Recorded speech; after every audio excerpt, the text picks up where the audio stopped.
اعوذ باللہ من الشیطان الرجیم، بسم اللہ الرحمن الرحیم۔ امید کرتی ہوں کہ آپ سب ایمان اور صحت کی بہترین حالت میں ہوں گی۔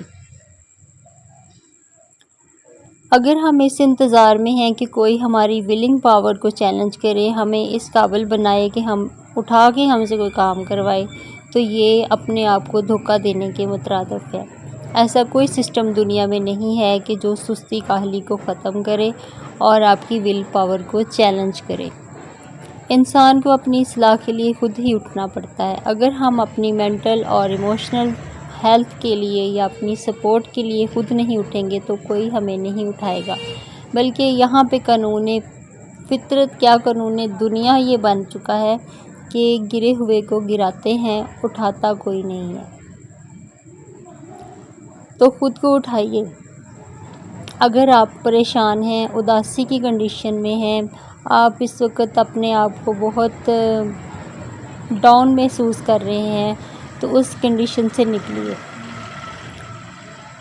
تھوڑی سی کوئی ایکسرسائز کر لیجئے، کوئی بریتھنگ ایکسرسائز کر لیجئے، کوئی مائنڈ کی ایکسرسائز کر لیجئے، یا پھر کوئی ایکٹیویٹی کر لیجئے، کوئی کھانا بنا لیجئے، بچوں کے ساتھ کھیل لیجئے، کوئی اپنے گھر کا کام دیکھ لیجئے، لیکن خدا را اس کنڈیشن سے نکل آئیے۔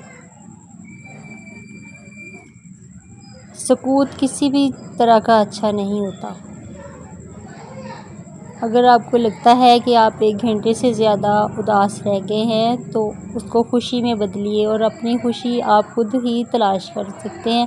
اس کے لیے کوئی بھی بیرونی طاقت آ کر آپ کو موٹیویٹ نہیں کرے گی جب تک آپ خود موٹیویٹ نہیں ہوں گے۔ آپ کو پتہ ہے کہ اب اتنی دیر ہو گئی ہے مجھے اداس بیٹھا ہوں میں یا اداس بیٹھی ہوں میں، تو پھر اپنے لیے خود ہی کوشش کیجیے۔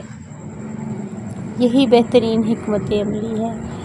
جب آپ کو لگتا ہے کہ کوئی ایسی چیز ہے بہت اداس کر رہی ہے، یا آپ کو لگتا ہے کہ کوئی چیز نقصان پہنچا گئی ہے، نقصان ہو گیا یا لاس ہو گیا، کوئی ایموشنلی لاس ہو گیا، کوئی پریکٹیکلی لاس ہو گیا، کسی چیز کا ہو گیا، تو آپ اٹھ جائیے، ایک تسبیح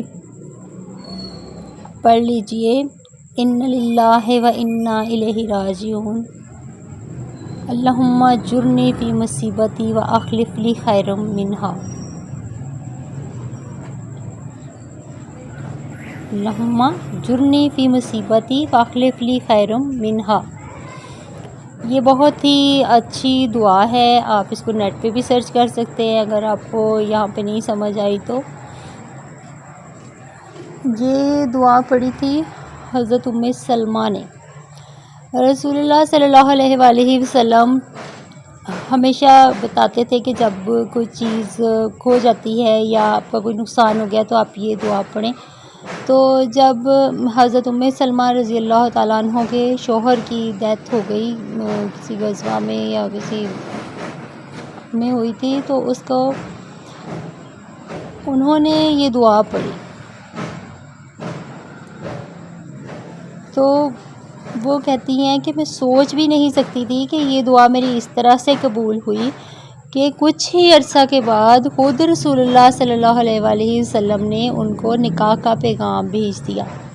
اور اس وقت وہ کہتی میں اس قدر غمزدہ تھی، میں سوچتی تھی کہ جس طرح کا میرا شوہر ہے، جب میں نے یہ دعا پڑھی کہ میرا شوہر کا انتقال ہو گیا ہے، اور اس طرح کا میرا شوہر تھا مجھ سے اتنی محبت کرنے والا کہ اس سے زیادہ مجھے کوئی مل ہی نہیں سکتا، یہ سوچا تھا۔ لیکن دعا پڑھی کہ رسول اللہ صلی اللہ علیہ وسلم فرماتے ہیں تو 3 مہینے کے بعد جو ہے وہ یعنی عدت ان کی پوری ہوئی ہے، اور رسول اللہ صلی اللہ علیہ وآلہ وسلم نے ان کو جو ہے وہ نکاح کا پیغام بھیج دیا۔ تو وہ کمال کی خوش ہوئیں اور کہنے لگیں کہ واقعی اللہ تعالیٰ جب دینے پہ آتا ہے تو پھر اس طرح سے دیتا ہے۔ تو جب آپ کو بھی تھوڑا سا لاس لگے، آپ کی کوئی انسلٹ کر جاتا ہے، آپ کی کوئی بےعزتی کر جاتا ہے، آپ کو کوئی فائنینشلی لاس دے جاتا ہے، آپ کی کوئی چیز خراب ہو جاتی ہے، تو کوشش کیجئے کہ ہم بھی یہ دعا پڑھ لیں 1 دفعہ۔ کوئی ضروری نہیں ہے کہ آپ نے جو ہے وہ اس وقت پوری تسبیح ہی کرنی ہے، 1 دفعہ پڑھ لیجئے، دل سے نکلی ہوئی جو ہوتی ہے نا وہ عرش تک جاتی ہے۔ میں بھی اپنی زندگی میں اس چیز کو ابھی امپلیمنٹ کر تو نہیں پائی ہوں، میں بھی آپ لوگوں جیسی ہی ہوں، سست ہوں، کرتی کم ہوں، بولتی زیادہ ہوں، لیکن الحمدللہ یہ ہے کہ کہیں نہ کہیں دن میں اگر میرے 10 دفعہ دل ٹوٹتا ہے تو میں 3-4 دفعہ جو ہے وہ اس چیز کو اپلائی کر لیتی ہوں. ابھی پورے طریقے سے نہیں کر پائی لیکن کوشش کر رہی ہوں کہ ہو جائے. میرے لیے بھی دعا کریں، خود بھی یہ کام کریں تو انشاءاللہ اللہ تعالی ہم سب کو مشکلوں سے آسانیوں کی طرف لے آئے گا.